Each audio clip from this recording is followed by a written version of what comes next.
Hair drama. So I ended up getting fired.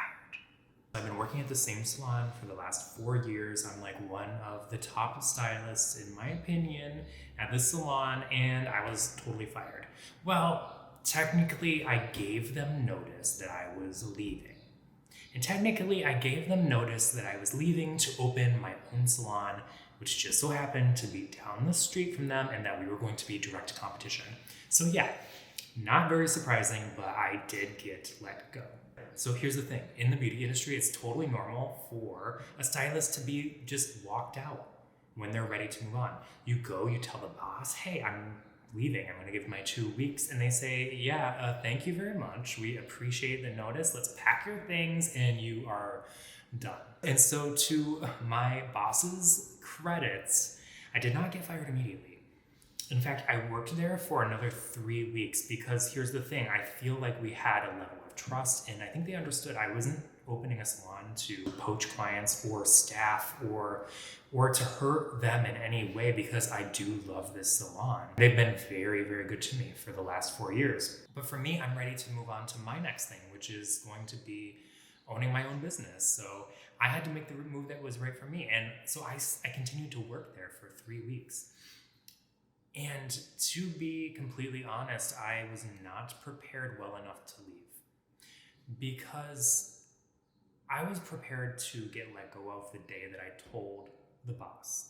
Like, I thought that would be the last day. I was totally upfront about everything. I'm like, hey, I'm opening a competing salon down the street from you. Like, what are we going to do? Totally thinking that I was going to get let go of. But it turns out that we just decided to do business as usual and nobody had to know, and we would figure out the transition, which I was okay with because it'd be easier for me to transition my clients in one move than it would be in multiple moves. To my surprise, last week I got a phone call that if I was truly leaving and this was what I was going to do, then maybe it would just be better if we kind of cut our ties now. So better for who exactly? Because now I am in the next town over at an amazing salon. They have been so amazing to me, and I'm able to do my clients there in the in-between, because let's be real, this place is just not ready for clients yet. We're doing construction. We're going to be ripping out the walls. My contractor is going to make this place a beautiful salon, and it's going to be in the best area in town, but we are not there yet. And so the reason I am coming on and did this video is because I am sure that there are other hairstylists just like me who are interested in opening their own salon and would love to see what that process looks like. And so I'm just going to tell you straight up, make sure you have your clients' names, make sure you have their phone numbers, and make sure you have a copy of all of your future appointments, because when I found out I was getting let go of, all of my access to the appointments that I had scheduled for the next 5 months, I was completely locked out of it. I had to get on Instagram. I had to get my online booking settled immediately, links on all of my social media, and I put up a website so that people could find me, because I know that my clients are going to be searching, oh, Gordon hairstylist, Rochester, New York, like where did he go? And so I wanted to be able to be found. Now for me, I am not stressing so much about this as other people might. I've actually done this once before. I had a salon, I owned it for 7 years. I know that it's possible and feasible, and so I'm not as stressed about keeping every single client. When I did it the first time, I had all of their information, and in fact, I was telling people before the boss knew, and I had everything lined up because I wanted to be in complete control.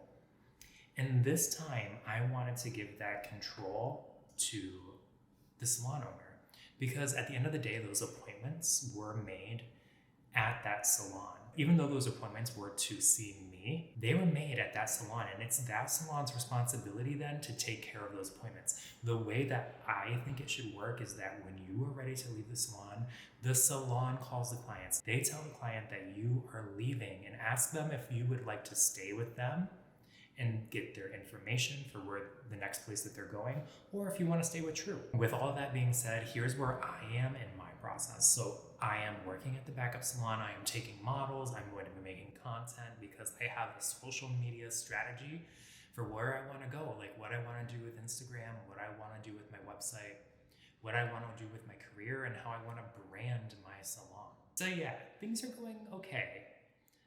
We're a little ways away from opening this place up. We were supposed to have this place done in March, and then it got delayed until April. And then there was family illness, and then there was COVID, and now we're tied up waiting for the city because what we need is the plans, the construction plans for this building. The last time they renovated it, they made it into a dog bakery. They took out walls, their support beams. Like, my architect needs to know where the support beams are before we can decide what walls need to go. When we're done though, it'll be completely new flooring, a whole new floor plan.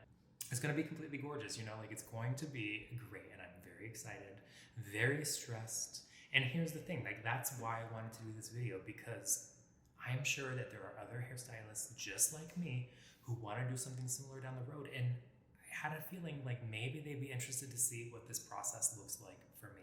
So I'm going to do my best. I'm going to try to keep you in the loop. I'm going to let you know what's going on. I'm going to try to get better at videography. I'm not making any promises, but I do hope that you find this video, at the very least, to be interesting, if not even a little bit insightful, and maybe helpful for you to see what somebody else is going through. But with all that being said, thank you very much for watching. I hope that you have a great rest of your morning or afternoon or evening, whatever time of day it is that you are watching this video. And please do connect with me if you so feel like it, and I will catch you in the next video.